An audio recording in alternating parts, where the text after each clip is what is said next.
দৃষ্টান্তমূলক শাস্তি চাই, প্রাক্তন প্রধান বিচারপতির গ্রেফতারিকে স্বাগত জানালো খালেদার বিএনপি। বৃহস্পতিবার জানিয়েছেন মহাসচিব মির্জা ফখরুল ইসলাম আলমগীর। জানিয়েছেন অন্তর্বর্তী সরকার দেরিতে হলেও প্রাক্তন প্রধান বিচারপতি এবিএম খায়রুল হকের বিরুদ্ধে যে ব্যবস্থা গ্রহণ করছে সেজন্য আন্তরিক ধন্যবাদ জানাচ্ছি, তবে তাকে তার অপরাধ বিবেচনা দৃষ্টান্তমূলক শাস্তি দিতে হবে।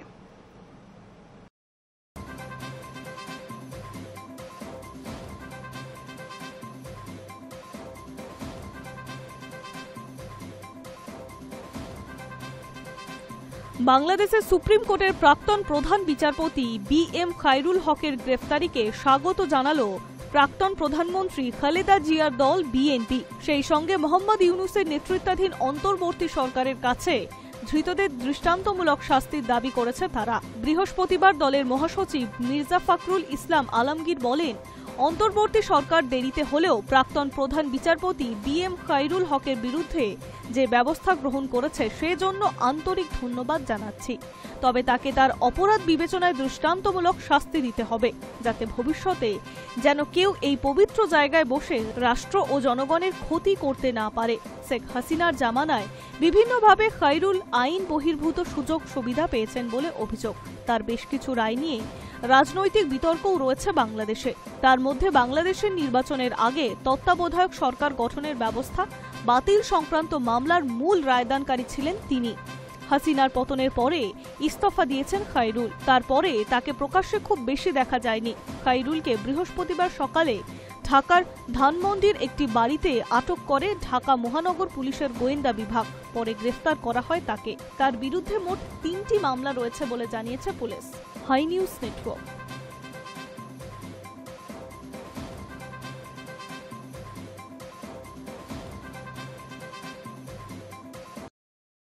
থাইল্যান্ড কম্বোডিয়া সীমান্ত যুদ্ধ, গোলাবর্ষণে প্রত্যাঘাত F-16 যুদ্ধবিমানের, নিহত অন্তত 12। বৃহস্পতিবার ভোরে উত্তর পশ্চিম কম্বোডিয়ার সীমান্তবর্তী থ্রেট ভিয়েরা প্রদেশে প্রথম হামলা চালায় কম্বোডিয়া সেনা। জবাবে থাইল্যান্ডের তরফে বায়ুসেনার F-16 কম্বোডিয়া হানা দেয়। দক্ষিণ পূর্ব এশিয়ার দুই প্রতিবেশী সীমান্ত বিরোধ রূপ নিল পুরো দস্তুর যুদ্ধে। কম্বোডিয়ার সেনা সীমান্তে হামলা করলে বৃহস্পতিবার সকালে তার জবাব দিতে থাইল্যান্ড বায়ুসেনার F-16 যুদ্ধবিমান হানা দেয়। কম্বোডিয়া সেনার হামলায় অন্তত 11 জন অসামরিক নাগরিক এবং এক সেনা নিহত হয়েছেন বলেই থাইল্যান্ড জানিয়েছে। আহত হয়েছেন 2 সেনাসহ অন্তত 13 জন। বিবিসিতে প্রকাশিত খবরে দাবি, বৃহস্পতিবার ভোরে উত্তর পশ্চিম কম্বোডিয়ার সীমান্তবর্তী থ্রেট ভিয়েরা প্রদেশে প্রথমে হামলা চালায় কম্বোডিয়া সেনা। তারপর থেকে দিনভর সেখানে তীব্র লড়াই চলছে। কম্বোডিয়ার বাহিনী ভারী কামান এবং রাশিয়ায় নির্মিত BM-21 grand multiple rocket launcher ব্যবহার করায় প্রাথমিকভাবে ক্ষয়ক্ষতি হয় থাইল্যান্ড সেনা শিবিরে এবং পার্শ্ববর্তী গ্রামগুলির। কিন্তু দ্রুত থাইল্যান্ড বায়ুসেনার 6টি F-16 যুদ্ধবিমান প্রত্যাঘাত করে বলেই সংবাদ সংস্থা রয়টার্স জানিয়েছে। যদিও কম্বোডিয়ার দাবি, বিমান হামলায় তাদের সামরিক অবস্থানগুলির কোনো ক্ষয়ক্ষতি হয়নি। প্রসঙ্গত বিতর্কিত পান্না ত্রিভুজের দখলদারি নিয়ে দীর্ঘদিন ধরে টানাপোড়েন চলছে ব্যাংকক নমপেনের। থাইল্যান্ড, কম্বোডিয়া এবং আরও এক পড়শি দেশ লাওসের সীমান্তবর্তী ওই ভূখণ্ডের দখল নিয়ে 1962 সালে আন্তর্জাতিক আদালত যে রায় দিয়েছিল তা অনেকটা কম্বোডিয়ার পক্ষেই দিয়েছিল। কিন্তু চলতি বছরের মে মাসে কম্বোডিয়ার সেনা শিবির সেখানে পরীক্ষা ও নির্মাণের তৎপরতা শুরু করার পরে নতুন করে উত্তেজনা বাড়তে শুরু করে। এবার তা গড়ালো সামরিক সংঘাতে। Hi news Network. ভুয়ো খবর, যৌন অপরাধী এপস্টাইনের সঙ্গে ট্রাম্পের নাম জড়ানোয় ওবামাকে টেনে আক্রমণ হোয়াইট হাউসের। বুধবার নতুন করে একটি রিপোর্ট প্রকাশ করেছে ওয়াল স্ট্রিট জার্নাল। তাদের দাবি, মার্কিন অ্যাটর্নি জেনারেল প্যাম বন্ডি মে মাসে ট্রাম্পকে জানিয়েছিলেন যে এপস্টাইনের ফাইলগুলিতে বেশ কয়েকবার তার নামের উল্লেখ রয়েছে, আর এরপরই প্রতিক্রিয়া জানিয়েছে হোয়াইট হাউস। মার্কিন প্রেসিডেন্ট ডোনাল্ড ট্রাম্প নাকি জানতেন যে কুখ্যাত যৌন অপরাধী জেফ্রি এপস্টাইনের ফাইলে তার নাম রয়েছে। বুধবার এমনটাই জানা গিয়েছে মার্কিন সংবাদ মাধ্যম ওয়াল স্ট্রিট জার্নালের একটি প্রতিবেদনে। সেই আবহেই তড়িঘড়ি বিবৃতি দিয়ে হোয়াইট হাউস জানালো খবরটি আদ্যোপান্ত ভুয়ো। শুধু তাই নয়, হোয়াইট হাউসের দাবি, দীর্ঘদিন ধরে রিপাবলিকানদের বিরুদ্ধে ষড়যন্ত্র চালাচ্ছেন প্রাক্তন প্রেসিডেন্ট বারাক ওবামা। এসব তারই ফল। সাম্প্রতিকতম বিতর্কের সূত্রপাত গত সপ্তাহে। ওয়াল স্ট্রিট জার্নালের একটি রিপোর্টে দাবি করা হয়, এপস্টাইনকে নগ্ন মহিলার ছবি এঁকে পাঠিয়েছিলেন ট্রাম্প। 2003 সালে এপস্টাইনের 50তম জন্মদিনে চিঠি লিখে এভাবেই শুভেচ্ছা জানিয়েছিলেন তিনি। সেই থেকে নতুন করে সমালোচনা শুরু হয়। এর মাঝে বুধবার নতুন করে একটি রিপোর্ট প্রকাশ করে ওয়াল স্ট্রিট জার্নাল। তাতে দাবি করা হয় মার্কিন অ্যাটর্নি জেনারেল প্যাম বন্ডি মে মাসে ট্রাম্পকে জানিয়েছিলেন যে এপস্টাইন ফাইলগুলিতে বেশ কয়েকবার তার নামের উল্লেখ রয়েছে। যদিও এই দাবিটি নতুন নয়, এর আগেও বিভিন্ন মহলে দাবি করা হয়েছে কুখ্যাত যৌন অপরাধীর মামলার ফাইলে তার নাম থাকার কথা ট্রাম্প আগে থেকেই জানতেন। তা সত্ত্বেও তড়িঘড়ি বিবৃতি দিয়ে ওয়াল স্ট্রিট জার্নালকে জবাব দেয় হোয়াইট হাউস। হোয়াইট হাউসের তরফে জানানো হয়েছে প্রতিবেদনটি ভুয়ো। হোয়াইট হাউসের এক কর্তা সংবাদ মাধ্যম CNN-কে বলেন, আমরা এতে অবাক হইনি, কারণ দেশের বিচার বিভাগ এখনো অবধি মামলার সঙ্গে সম্পর্কিত যা যা তথ্য প্রকাশ্যে এনেছে তাতে ট্রাম্পের নামের উল্লেখ রয়েছে। কিন্তু প্রেসিডেন্ট যে আদতে কোনো অন্যায় কাজের সঙ্গে জড়িত ছিলেন এমন কোনো প্রমাণই নেই। হোয়াইট হাউসের আরও এক কর্তা স্টিভেন চিউয়েং-এর কথায়, প্রতিবেদনটি পুরোপুরি ভুয়ো। ট্রাম্প অনেক আগেই এপস্টাইনের সঙ্গে সমস্ত সম্পর্ক ছিন্ন করেছিলেন। তার বিকৃত মানসিকতার কথা জানতে পারার পর এপস্টাইনকে মার আ লাগো ক্লাব থেকে বার করেও দিয়েছিলেন ট্রাম্প। আদতে এসব ডেমোক্র্যাট এবং উদারপন্থী সংবাদ মাধ্যমের বানানো ভুয়ো খবর ছাড়া আর কিছুই নয়। এই বিষয়ে কথা বলতে গিয়ে ওবামার রাশিয়া গেট কেলেঙ্কারির প্রসঙ্গও টেনে এনেছে হোয়াইট হাউস।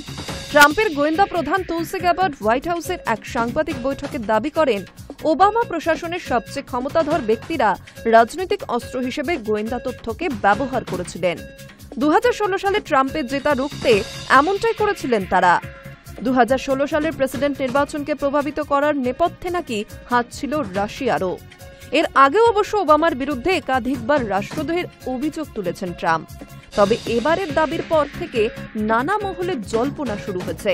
এপস্টাইন ফাইলের দিক থেকে নজর ঘোরাতেই নাকি মূল প্রসঙ্গ থেকে সরে গিয়ে ওবামার দিকে আঙুল তুলছে ট্রাম্প প্রশাসন। দীর্ঘদিন ধরে চলা এপস্টাইন মামলা নিয়ে আমেরিকার সাম্প্রতিক রাজনৈতিক পরিস্থিতি সরগরম। তবে এই মামলায় এখনো পর্যন্ত ট্রাম্পের বিরুদ্ধে কোনো গুরুতর অভিযোগ প্রকাশ্যে আসেনি। ট্রাম্পও দাবি করেছেন, এপস্টাইন তরুণীদের যৌন নির্যাতন করতেন, সেই সম্পর্কে তার কোনো ধারণা ছিল না। এমনকি ট্রাম্প এবং এপস্টাইনের সম্পর্ক অস্বীকার করেছে হোয়াইট হাউসও। ইতিমধ্যে ওয়াল স্ট্রিট জার্নালের বিরুদ্ধে মানহানির মামলাও করেছেন ট্রাম্প। দাবি করেছেন $1,000 কোটি, ভারতীয় মুদ্রায় যা 86,000 কোটি টাকারও বেশি। Hi news Network. গাজায় যুদ্ধবিরতি নিয়ে আর হামাসের সঙ্গে আলোচনায় যেতে চাইছে না ইসরায়েল এবং আমেরিকা। ইসরায়েল সরকার আগেই তাদের আলোচনাকারী দলকে গাজা থেকে সরিয়ে নিয়েছে। তার কয়েক ঘন্টা পরেই মার্কিন প্রশাসনও জানিয়ে দিল প্রেসিডেন্ট ডোনাল্ড ট্রাম্পের বিশেষ দূত স্টিভ উইটকফ এবং যুদ্ধবিরতি আলোচনায় থাকছে না।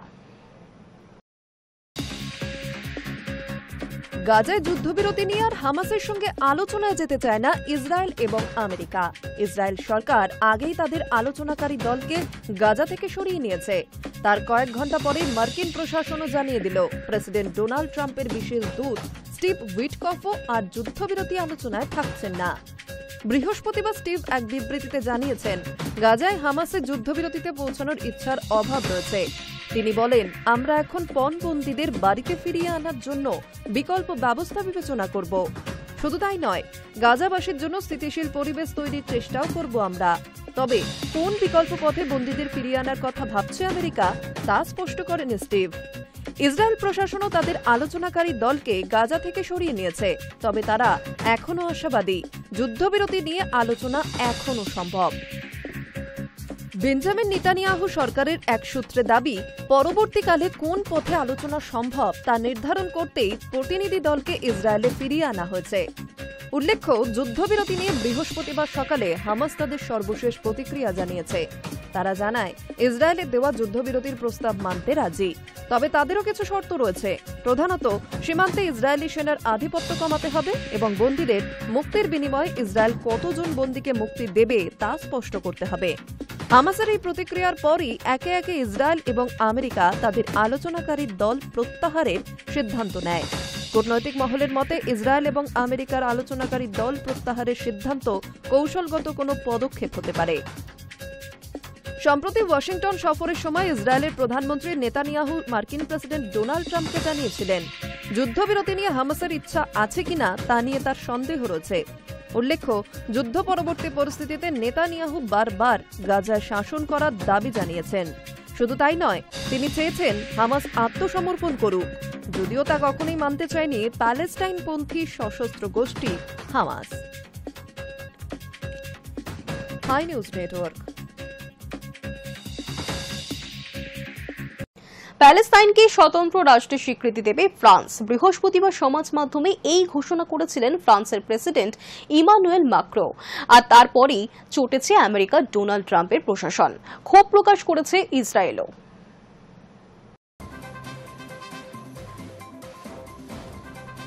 প্যালেস্টাইনকে স্বতন্ত্র রাষ্ট্রের স্বীকৃতি দেবে ফ্রান্স। বৃহস্পতিবার সমাজ মাধ্যমে একটি পোস্ট করে এই ঘোষণা করেছেন ফ্রান্সের প্রেসিডেন্ট ইমানুয়েল ম্যাক্রো। তারপরেই ফরাসি প্রেসিডেন্টের ওপর চটেছে আমেরিকা ডোনাল্ড ট্রাম্প প্রশাসন। ক্ষোভ প্রকাশ করেছে ইসরায়েলও। ফরাসি প্রেসিডেন্ট জানিয়েছে, আগামী সেপ্টেম্বর মাসে রাষ্ট্রপুঞ্জের সাধারণ সভায় প্যালেস্টাইনকে স্বতন্ত্র রাষ্ট্রের স্বীকৃতি দেওয়ার বিষয়টি জানাবে ফ্রান্স। প্রসঙ্গত, রাষ্ট্রপুঞ্জের সর্বোচ্চ নীতি নির্ধারক গোষ্ঠী নিরাপত্তা পরিষদের সদস্য রাষ্ট্র হিসেবে ফ্রান্সই প্রথম প্যালেস্টাইনকে স্বাধীন এবং স্বতন্ত্র রাষ্ট্র হিসেবে স্বীকৃতি দেওয়ার কথা জানালো।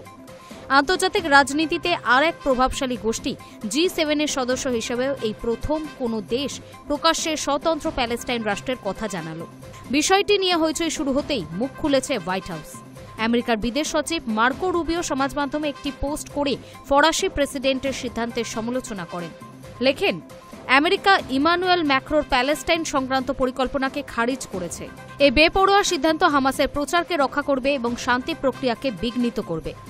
2023 সালের 7 অক্টোবর ইসরায়েলে প্যালেস্টাইনি সশস্ত্র সংগঠন হামাসের হামলার প্রসঙ্গ উল্লেখ করে রুবিও লেখেন, ফ্রান্সের সিদ্ধান্ত ওই হামলার স্বজন হারানোদের গালে থাপ্পড়ের শামিল। ফ্রান্সের সিদ্ধান্তের সমালোচনায় সরব হয়েছে ইসরায়েলও। ইসরায়েলের প্রধানমন্ত্রী বেঞ্জামিন নেতানিয়াহু সংবাদ সংস্থা AFP-কে বলেন, একটা বিষয় স্পষ্ট, প্যালেস্টাইনিরা ইসরায়েলের সঙ্গে আলাদা রাষ্ট্রের দাবি জানান না। তারা চান ইসরায়েলের অবলুপ্তি ঘটিয়ে আলাদা রাষ্ট্র। ইসরায়েলের দাবি, ম্যাক্রোর সিদ্ধান্ত হামাসকে সন্ত্রাসবাদে উদ্ধৃত করবে।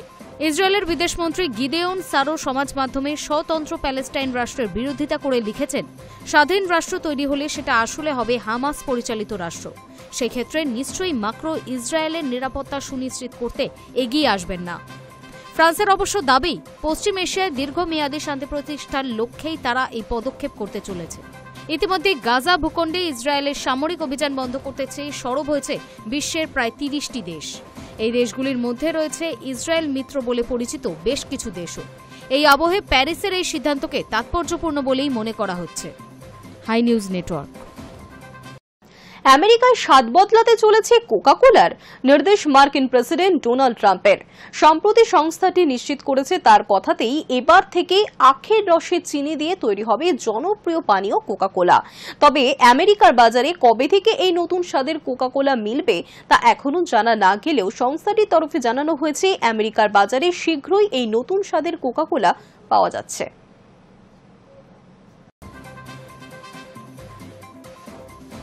মার্কিন প্রেসিডেন্ট ডোনাল্ড ট্রাম্পের সৌজন্যে আমেরিকায় স্বাদ বদলাতে চলেছে কোকা-কোলার। এবার থেকে আখের রসের চিনি দিয়ে তৈরি হবে জনপ্রিয় এই পানীয়, এমনটাই জানানো হয়েছে সংস্থাটির তরফ থেকে। কয়েকদিন আগে ট্রাম্প তার সোশ্যাল মিডিয়া ট্রুথ সোশ্যালে জানান, আমেরিকায় কোকা-কোলা যাতে আখের রসের চিনি দিয়ে তৈরি হয় তা নিয়ে এই সংস্থার সঙ্গে কথা হয়েছে। তারা সেই প্রস্তাবের রাজিও হয়েছে। সংস্থার সকলকে অনেক ধন্যবাদ জানাই। সেই সময় ট্রাম্পের এই দাবিতে শিলমোহর না দিলেও এবার আনুষ্ঠানিকভাবে কোকা-কোলার স্বাদ বদলের সিদ্ধান্তের কথা ঘোষণা করল সংস্থাটি। মূলত কোকা-কোলায় যে মিষ্টি ব্যবহৃত হয় তা উচ্চ ফ্রুক্টোজ সম্পন্ন কর্ন সিরাপ দিয়ে তৈরি হয়, কিন্তু মার্কিন মুলুকে এবার আখের রসের চিনি দিয়েই তৈরি হবে কোকা-কোলা। মানে মেক্সিকো, ব্রিটেন, আফ্রিকা এবং মধ্যপ্রাচ্যের দেশগুলিতে কোকা-কোলা তাদের পানীয়ে আখের রস দিয়ে তৈরি চিনি ব্যবহার করে। কর্ন রিফাইনার্স অ্যাসোসিয়েশনের প্রেসিডেন্ট এবং সিইও জন বোটে বলেন, হাই ফ্রুক্টোজ সম্পূর্ণ কর্ন সিরাপের বদলে আখের রস দ্বারা তৈরি চিনি ব্যবহার করলে আমেরিকার খাদ্য প্রক্রিয়াজাতকরণ শিল্প ধ্বংসের দিকে এগিয়ে যাবে, হ্রাস পেতে পারে কৃষকদের আয়। এমনকি দেশের বাজারে বিদেশি চিনির আমদানি বেড়ে যেতে পারে, যার কোনো পুষ্টিগত উপকারিতাও নেই। তবে আমেরিকার বাজারে কবে থেকে নতুন স্বাদের কোকা-কোলা মিলবে তা এখনো জানা যায়নি। সংস্থাটির তরফে জানানো হয়েছে, আমেরিকার বাজারে শীঘ্রই এই নতুন স্বাদের কোকা-কোলা পাওয়া যাবে, যেটি তৈরি হবে আখের রসের চিনি দিয়ে। পানীয়গুলিতে বৈচিত্র্য আনার জন্যই এই সিদ্ধান্ত মার্কিন প্রেসিডেন্টের। Hi news network.